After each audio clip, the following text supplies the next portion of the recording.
Elaboration and Energy. Here are some general guidelines with regard to elaboration. Remember that the style of the presentations you'll do in this class will be extemporaneous, not read or memorized, but more like a conversation.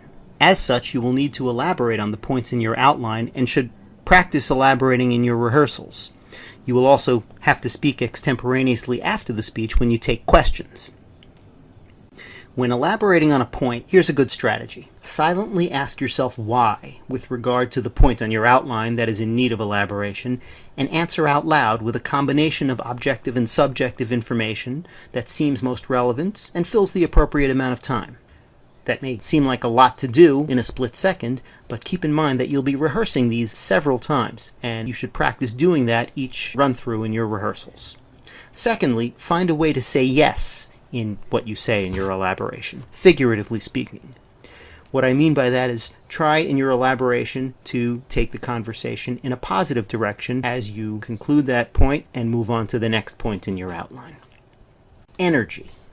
For our purposes, good energy is defined as follows: the impression that the speaker is actively interested in clearly conveying some specific point to his or her audience. It doesn't necessarily mean that you're jumping up and down and bouncing off the walls. It just means that we have a sense that you are excited to be telling us what you're telling us. The same kind of excitement you have when you give someone a gift.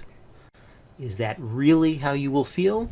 Hopefully. But on the days when you don't feel that way, we want to have a strategy to convey that.